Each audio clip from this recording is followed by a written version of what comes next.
जैसी करनी वैसी भरनी। हेलो दोस्तों, मैं समीर। कैसे हो आप सब? आशा करता हूँ अच्छे होंगे। मैं पूरे विश्वास से कह सकता हूँ दोस्तों, आज मैं जो कहानी आपके लिए लेकर आया हूँ, आज की कहानी पढ़कर आपकी आंखों में आंसू आ जाएंगे। दोस्तों, इस कहानी से आपको एक बहुत अच्छा मैसेज मिलेगा जो आपको और आपकी ज़िंदगी में आने वाले कल से परिचित करवाएगा। दोस्तों, ये कहानी है रमेश नाम के एक आदमी की, जो कि गांव में रहता था, जो बहुत बूढ़ा हो चुका था, जिस वजह से उसे कम दिखाई देने लगा था और वह भी बहुत कमज़ोर हो गया था। इसलिए उसने सोचा अब अपनी बची कुची ज़िंदगी अपने बेटे के साथ बिताएगा।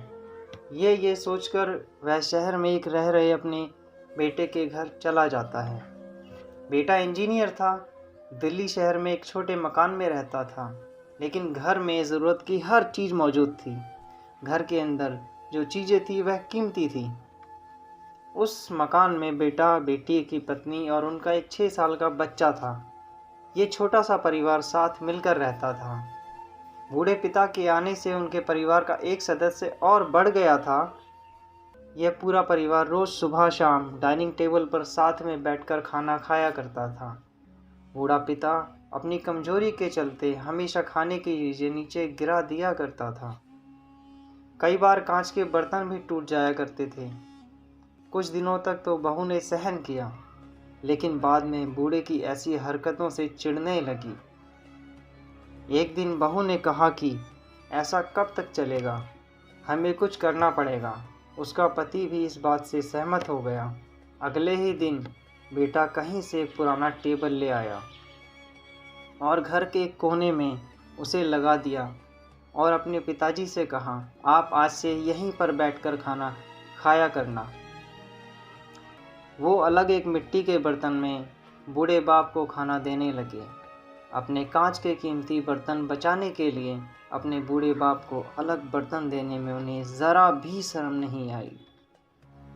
अब खाने का समय जब जब होता तो बूढ़ा बाप एक कोने में बैठकर अपने उस पुराने टेबल पर ही खाना खाता और बाकी का परिवार डाइनिंग टेबल पर खाना खाया करता। डाइनिंग टेबल पर बैठे बैठे दोनों पति पत्नी कभी कभी अपने बूढ़े बाप की तरफ देख लिया करते। बूढ़े बाप की आंखों में उन्हें आंसू भी नजर आते, मगर उन पर जैसे कोई असर ही नहीं होता।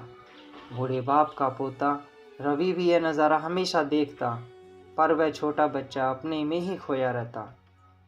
एक दिन की बात है, जब पति पत्नी अपने बच्चे और उसके दोस्त को पिकनिक पर लेके गए थे। दोनों दोस्त मिट्टी से कुछ बना रहे थे, लेकिन मम्मी पापा को समझ नहीं आया कि उनका बेटा मिट्टी से क्या बना रहा है।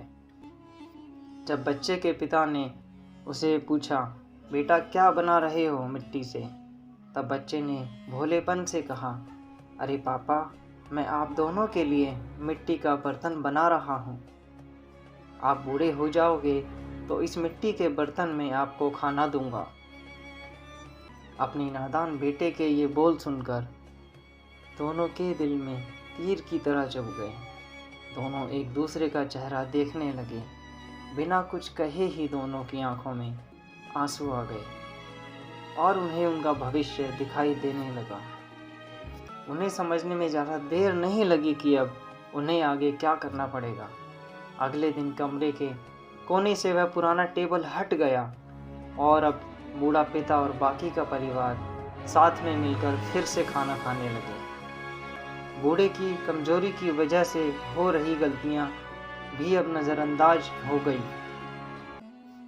दोस्तों, यह कहानी हमें बताती है, आज जो पेड़ हरा भरा है, कल वो पतझड़ आने पर झड़ जाएगा। वह हर पत्ता जो आज हरा है वह कल सूखेगा और डाली से नीचे भी गिरेगा। आज जवानी है, कल बुढ़ापा भी आएगा। जब बोया पेड़ बबूल का, तब आम कहाँ से आए। जो व्यवहार आज हम अपने बड़ों के साथ कर रहे हैं, वैसा ही व्यवहार कल हमारे साथ होगा। घर के छोटे बच्चे वो करते हैं जो वो देखते हैं। अब निर्भर आप पर करता है उन्हें क्या दिखाना, क्या सिखाना चाहते हो आप। इसलिए हमें अपने बड़े बुज़ुर्गों का हमेशा ख़याल रखना चाहिए। हमें हमारे माता पिता और बुज़ुर्गों के साथ वैसा ही व्यवहार करना चाहिए जैसा हम चाहते हैं कि हमारे बूढ़े होने के बाद हमारे बच्चे हमारे साथ करें। दोस्तों, अगर इस कहानी ने आपके दिल को छुआ हो तो कमेंट करके ज़रूर बताइए। अगर अच्छी लगी हो तो अपने दोस्तों और परिवार के साथ इसे शेयर ज़रूर करें और कोशिश करें आपका एक शेयर किसी का आज और किसी का कल संवार सकता है। धन्यवाद।